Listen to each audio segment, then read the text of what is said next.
दोस्तों, रजत दलाल ने big boss की नीयत पे सवाल खड़े कर दिए हैं। रजत दलाल को ऐसा लगता है कि जो चाहत पांडे ने काउंटिंग की है वो इतनी भी खराब नहीं की होगी कि हमें नॉमिनेशन में आना पड़ा है।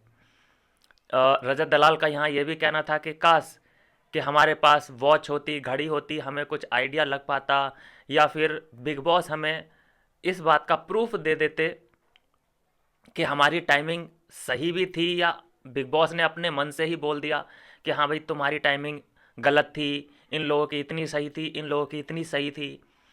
तो एक तरह से नियत पे सवाल खड़े किए हैं यहाँ पे रजत दलाल ने। और ये पहली बार नहीं है कि किसी ने बिग बॉस की नियत पे सवाल उठाए हों, खासकर ऐसे टास्क में, टाइम वाले टास्क में। आपको याद होगा एल्विस वाला जो सीज़न था, उसमें एल्विस यादव भी शक कर रहा था कि नहीं मेरी काउंटिंग गलत हो ही नहीं सकती। लेकिन जब बिग बॉस ने फटकारा थोड़ा सा एल्विस को कि अगर मैंने प्रूफ दे दिया तो बताइए एल्विस आप क्या करेंगे, तो फिर हार माननी पड़ी कि हाँ ठीक है सर, मुझे आपकी नियत पे कोई शक नहीं है। तो मैं इसीलिए बोल रहा हूँ दोस्तों कि बिग बॉस की नियत पे इस टाइम का तांडव वाला जो टास्क कराया गया है, इस पे शक नहीं करना चाहिए। देखिए कल नॉमिनेशन एपिसोड क्यों नहीं दिखाया गया, नॉमिनेशन क्यों नहीं दिखाए गए कल के एपिसोड में? क्योंकि वो चाहते हैं कि पब्लिक को ये पता चलना चाहिए कि हम बिल्कुल फेयर हैं। और वो नॉमिनेशन का जो टास्क है वो आज के एपिसोड में दिखाया जाएगा, और वो अनकट भी हो सकता है। इसीलिए पूरा जो एपिसोड है वो नॉमिनेशन में ही चला जाएगा, और वो पब्लिक को दिखाने वाले हैं बिल्कुल अनकट वीडियो, ताकि सबको ये साफ हो सके बात कि हाँ हम बिल्कुल फेयर थे सभी के साथ। अब ये जो नाराज़गी है, नियत का पता कैसे चला? मतलब रजत बताना चाहता था ये शिल्पा को, शिल्पा से हल्की फुल्की दबी जुबान में बात कर रहा था रजत कि यार पता कैसे चलेगा कि मतलब हम कितने सही थे या कितने गलत थे, ये वो। लेकिन उस वक्त शिल्पा बात करने के जोन में ही नहीं थी। उसे उस वक्त इम्पोर्टेंस दिखाई दे रही थी विवियन में और करण में, क्योंकि उनका वो वाला मसला चल रहा था, माँ बेटे वाला। तो रजत की बात वहाँ पे सुनी ही नहीं गई, किसी ने नहीं सुनी, जिससे कि रजत क्या सोच रहा है वो खुल के सामने बात आ नहीं पाई। और फिर उसके बाद देखा गया दोस्तों कि रजत दलाल इमोशनल रोते हुए थोड़ा बहुत श्रुतिका के सामने नज़र आया है।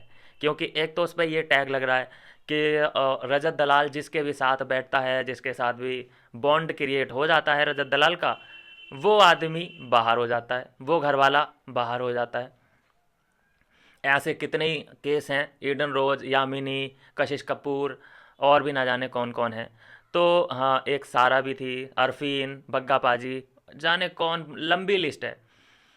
तो वो अपने आप को मैं बोलता हूँ कि हार्ट ब्रेक हो चुका है उसका कि वाकई क्या मैं इतना बड़ा पनौती हूँ इन लोगों के लिए कि जो भी मेरे ग्रुप में आता है या फिर जिससे भी मेरा बॉन्ड क्रिएट होता है वो इविक्ट हो जाता है। ये तो बहुत गलत बात है। तो इमोशनल वो हुआ। अब ये समझ नहीं आ रहा है कि वो वाकई इस बात के लिए इमोशनल था कि लोग मेरी वजह से इविक्ट हो जाते हैं, शायद मैं इनके लिए पनौती हूँ, या फिर कोई और वजह रही होगी। आई डोंट नो क्या वजह थी, लेकिन इमोशनल तो हुआ है और नियत पे भी सवाल खड़े किए हैं। लेकिन डोंट वरी, रजत दलाल को पूरा फेयर, मुझे लगता है कि फेयरनेस के साथ ही गेम प्ले किया जाएगा इस वक्त। उन्हें निकालना होगा ना, तो वो डायरेक्ट वोट आउट करवा देंगे घर वालों से। नॉमिनेशन में डालने के जो चीटिंग है ये वो नहीं करेंगे, क्योंकि उन्हें पता है कि यार रजत दलाल को नॉमिनेट मान लो कर दिया और पब्लिक वोट पड़ेंगे तो क्या श्रुतिका को वोट ज़्यादा पड़ जाएंगे क्या रजत दलाल से? तो इन मामलों में बिग बॉस चीटिंग नहीं करेंगे। उन्हें निकालना होगा तो सीधे घर वालों से वोट आउट करवा देंगे और कह देंगे घर वालों से, घर वालों बताओ कि घर में वो कौन सा घर वाला है, सदस्य है, जिसके कारण उसके दोस्त इविक्ट हो जाते हैं। तो सब लोग कह देंगे कि हाँ भाई एक ही है, कौन है? रजत दलाल। तो ये परेशानी है थोड़ी सी रजत दलाल के साथ। रजत दलाल आजकल इतना फूंक फूंक के पैर रख रहा है कि कल उसने पूरा श्रुतिका को झेला है, श्रुतिका को अंट संट गलत शलत जवाब नहीं दिया। कल बज रही थी श्रुतिका बहुत बुरी तरीके से, इरिटेट भी हो रहा था रजत दलाल, लेकिन उसने कुछ भी एक्शन नहीं लिया। और लड़ाई होते हुए आज हम करणवीर और रजत दलाल की भी देखने वाले हैं। लेकिन रजत दलाल ने अपने आप को काम डाउन कर लिया है, इस वक्त वो कोई भी गलत फैसला या फिर मार पीट के मोड में है ही नहीं। वो चाहता है कि यहाँ तक आ गया हूँ मैं, और इसके बाद मैं मारपीट करने के बाद मैं बाहर निकलूँ, ये तो बेवकूफ़ी से कम नहीं है। तो दिमाग से चल रहा है वो, उसने हाथ पैरों को अपने पीछे बांध लिया है, भाई कोई भी आ जाओ गाली दे के चले जाओ भाई, धमकी मुझे दे दो इस टाइम तो, लेकिन अब मैं पलटवार नहीं करूँगा। कल के केस में मुझे बड़ी हंसी आई। कल जो बैजंती माला बज रही थी चाहत पांडे, वो सब इंसिडेंट रजत दलाल के सामने ही हुआ, रजत दलाल के सामने ही वो सब इंसिडेंट हुआ। लेकिन रजत दलाल क्या कहता है कि मैं बाथरूम में था। मुझे ये बड़ा अटपटा सा लगा। ये ऐसे मौक़ों पे बाथरूम में क्यों होता है?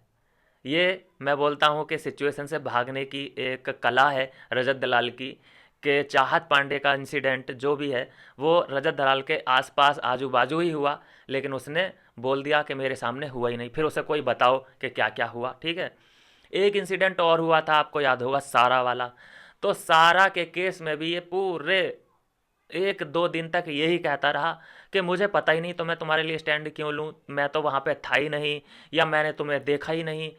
तो ये एक बार नहीं, रजत दलाल के साथ ऐसा 2-3 बार हो चुका है कि ऐसे इंसिडेंट को वो नज़रअंदाज कर देता है उस मौके पे, और फिर बाद में पूछता है किसी से।